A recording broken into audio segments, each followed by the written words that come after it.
back in with News 10's Jeff Maher. He's been live in Oakland all morning long following the aftermath to what happened last night during Occupy Oakland, Jeff. Yeah, Kiba, it's just a big cleanup this morning right now in Oakland after that whole melee between protesters and police. Yet another one. A trash truck just unloaded a huge dumpster full of rocks that were thrown at police by some of the protesters. Rocks like this one, about this size. One of the officers actually showed off a rock that was thrown at him about this size. And just behind me, you can see people continuing to clean up. That's right in front of the downtown Oakland Internal Affairs Bureau, where the windows were busted out. There was graffiti, and it was all part of what you're seeing here.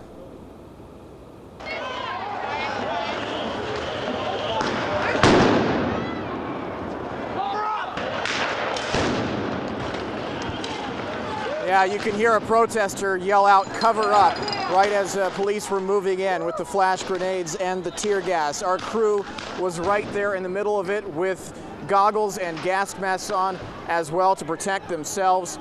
A police sergeant here in Oakland tells me that at least 60 protesters were arrested during that event. It started off peaceful, as I have been talking about Wednesday, with the protests around downtown, the march, the blockade at the port, but then downtown around 1 a.m., Occupy Oakland organizers tell us that a small group of anarchists or extremists, whatever you want to call them, were integrated in the group, and they started hurling rocks at police. They started attempting to light fires, take down signs. That's when the police moved in. That's when you saw that whole thing unfold. And there are a lot of organizers with Occupy Oakland and Occupy San Francisco who are really upset by how this whole thing turned out. As Dave Marquis told me, he said this is just a lesson that in these events it's very important for us to have because you can't function without them. Now I've got John over here. John, you were the one that we saw just a second ago cleaning up. Right. What's the message out of all of this? I know that you guys aren't too happy with how it went down. No, I'm with the occupation, and seeing the damage here, I wasn't even expecting it coming from the occupation in San Francisco. Seeing it, it's really not a part of the core people's message. The majority of the people in the movement do not want that to be what people see. You know, they don't want that to happen. So, you know, I'm seeing people sweep up in their business the next morning, and I'm like, I just want to help out and let that person know, and whoever, that we are not about destroying businesses or anything like that, because it is small businesses that we need support from, and we need to have them out there with us and not to feel like they're separated from us. The thing is, though, with these Occupy movements, because it's such a large collection of people who are part of this, you're always going to have a small element of people who, at a moment's notice, can spark this thing and make it turn for the worse, and then you have a larger crowd there getting egged on to do it. I see what you're saying, but I mean, we just have to try and stay positive, and people seeing this message, hopefully, just want to be a part of it in a positive way, and hopefully the negative people just go in the wayside, you know? Oakland has the 5th busiest port in the nation, and the movement basically shut down the port Wednesday. I would imagine that that's probably going to serve as a motivator to the other Occupy movements around the country to show that what can be attained peacefully, whether people like it or not. Yeah, I mean, it goes to show what the power of the people can do. I don't think that anything should be shut down, but as a message, I mean, there's way more important things happening. So things have to be done. John, last question. Do you have any idea what the plan is for today? We're hearing of something possibly happening at 9 a.m., but with this group, we just don't know. Me, I'm trying to get some sleep. I'm trying to get back to San Francisco, where my camp's at, and try and make sure everything's cool over there.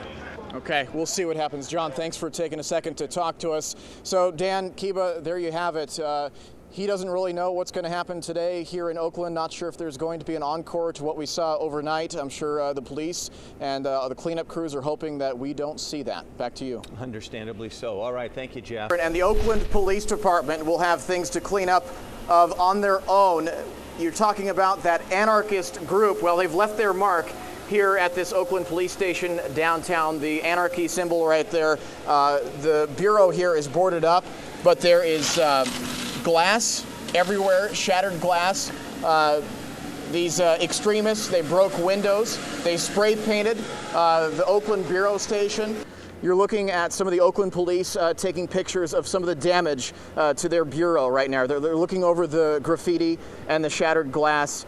Obviously filing a report, one of many reports to file based on what happened overnight. And if we can just go to our left, I want to show you the encampment of Occupy Oakland. It is very quiet right now. We don't know what they are going to do today to follow up with what happened. As that organizer mentioned, they had a successful day with what they did at the ports, but then you saw how it unfolded here, and obviously some bad apples are ruining the message. A lot of these police officers, they've been working all throughout the night. The protesters are gone for the moment. There is absolutely no sign of them, so a lot of these officers will be changing shifts, and you'll have a new collection of officers to deal with whatever's going to come here in Oakland. It's really anybody's guess what's going to follow after this, but after the nation sees this video, you know, who knows what kind of thing this will launch in terms of motivation. Already Occupy Oakland has kind of become ground zero for the entire movement ever since last week when that Iraq war veteran was injured during the melee. Yeah, and it seems like they are in it for the long haul. Jeff, we'll check back in with you in just a little bit. Thank you. In downtown Oakland, one of the goals for protesters was to shut down business in Oakland, not just at the ports, but also with some of the corporate buildings that you see around town. This sign here says we are closed today. Obviously that is stemming from yesterday. So what people are hoping for out here is a more peaceful day compared to yesterday, a more calm day, Dan Kiba. We'll just have to see if that's going to be the case.